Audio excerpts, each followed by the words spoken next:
Vamos a hablar un poco de insuficiencia cardíaca y la plática de insuficiencia cardíaca la vamos a dividir entre los datos clínicos, las causas y después vamos a ver el manejo de la insuficiencia cardíaca. La insuficiencia cardíaca es un síndrome complejo que puede resultar de cualquier daño estructural o funcional y que altera la habilidad del ventrículo para llenarse o para expulsar la sangre. La guía de diagnóstico y tratamiento de la falla cardíaca crónica de la Sociedad Europea de Cardiología nos dice que para que una insuficiencia cardíaca debe cumplir al menos con 2 de 3 criterios. ¿Cuáles son esos criterios? Pues los síntomas de la insuficiencia cardíaca en reposo y durante ejercicio. El segundo es la evidencia objetiva, preferentemente por un ecocardiograma, de que hay disfunción cardíaca, sistólica o diastólica en reposo. Y el tercer punto es la respuesta al tratamiento dirigido a la insuficiencia cardíaca. Entonces nos dice la guía que los criterios 1 y 2 se deben cumplir, es decir, los síntomas de insuficiencia y la evidencia objetiva, y que cada vez se utiliza más lo que es la ecocardiografía como una forma de diagnóstico.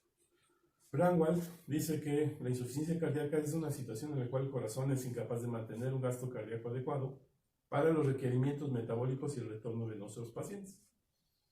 La insuficiencia cardíaca obviamente que aumenta conforme se incrementa la edad, el corazón se va haciendo más grande, más viejo, y la probabilidad de que tenga menor función es mayor.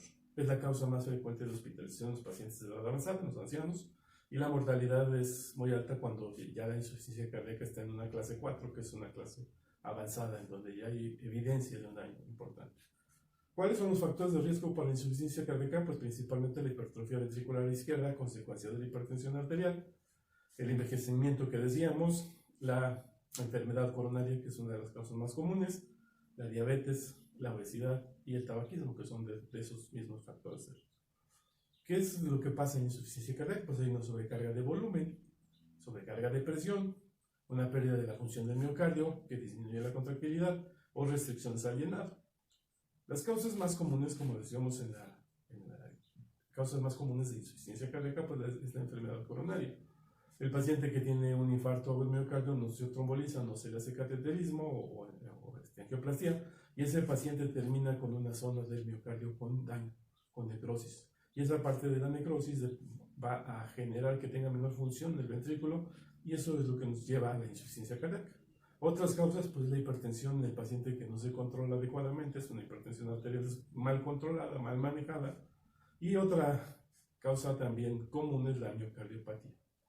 Existen otras muchas etiologías como enfermedades tiroideas, enfermedades metabólicas, la insuficiencia cardíaca a consecuencia de factores familiares y el abuso de sustancias o bien drogas de abuso y fármacos que se utilizan para otro padecimiento y que finalmente afectan al corazón. Debemos entender que nuestro organismo, como una respuesta cuando nosotros tenemos una disminución de volumen porque el corazón está mandando menos cantidad de sangre, va a generar una respuesta neurohormonal y una estimulación del sistema renina, angiotensina, aldosterona y liberación de catecolaminas. Y entonces eso hace que esa respuesta neurohormonal pueda complicar la insuficiencia cardíaca. Las manifestaciones clínicas de la insuficiencia cardíaca dependen de si es insuficiencia cardíaca izquierda o derecha. Pero el principal síntoma es la disnea, la fatiga, que limitan el ejercicio, y en el caso de la insuficiencia cardíaca derecha, la retención de líquido. Siempre les comento que cuando nosotros conocemos la fisiología de la contracción de los ventrículo derecho, izquierdo, y la circulación de lo que es la poscarga, es decir, el ventrículo izquierdo hacia el organismo, el regreso de ese volumen hacia la aurícula derecha, el ventrículo derecho hacia los pulmones, si nosotros conocemos bien la fisiopatología, entonces vamos a hacer diagnósticos más fácilmente. Cuando nosotros tenemos una reducción de la poscarga, es decir, de lo que sale del ventrículo izquierdo, pues vamos a tener hipotensión arterial, el pulso va a ser débil, muchas veces rápido porque el organismo trata de compensar, el llenado capilar es lento, puede haber cianosis o palidez o piel marmórea dependiendo de la gravedad. Y la insuficiencia cardíaca congestiva, la insuficiencia cardíaca derecha, en donde el problema es el retorno, hay demasiado volumen, el paciente pues también puede tener disnea, pero el principal síntoma es el edema generalizado, el edema de extremidades inferiores, la ingurgitación yugular, la presencia de líquido de ascitis y hepatomegalia. El paciente obviamente tiene un aumento de peso porque tiene más volumen del que debiera. Entonces, El examen físico es muy importante y la información que nosotros obtenemos cuando interrogamos al paciente. Cuando clasificamos la insuficiencia cardíaca, lo que se utiliza es la clasificación de la Asociación de Corazón de Nueva York, en la cual la clase 1 nos dice que la actividad física acostumbrada no provoca síntomas, es decir, el paciente tiene una actividad normal, pero si nosotros hacemos un estudio, un ecocardiograma, vamos a darnos cuenta que tiene datos de insuficiencia cardíaca y el paciente, cuando hace actividad física mayor de lo habitual, pues tiene síntomas. La clase 2 nos habla de que la actividad física acostumbrada provoca síntomas. Clase 3, actividad física menor que la acostumbrada provoca síntomas, como disnea principalmente. Y la clase 4, hay evidencia de esos síntomas aunque el paciente esté en reposo.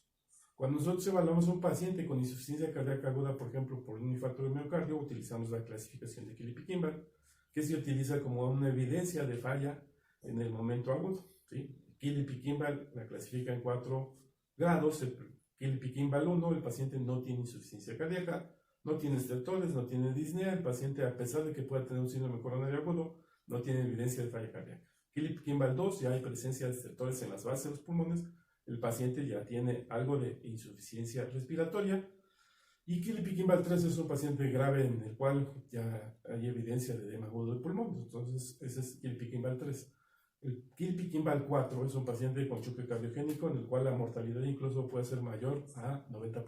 Quiere decir que el paciente está en un estado de extrema gravedad. La siguiente presentación vamos a hablar en relación a lo que es el manejo de la insuficiencia cardíaca. Por el momento, entender que los datos clínicos que son muy importantes son el síntoma pivote en el paciente con insuficiencia cardíaca izquierda es la disnea y el síntoma pivote en el paciente con insuficiencia cardíaca derecha es el edema, y entender que el paciente cuando ya tiene insuficiencia cardíaca global puede tener edema, disnea, incluso llegar al estado al edema agudo del pulmón como una manifestación de una insuficiencia cardíaca muy grave.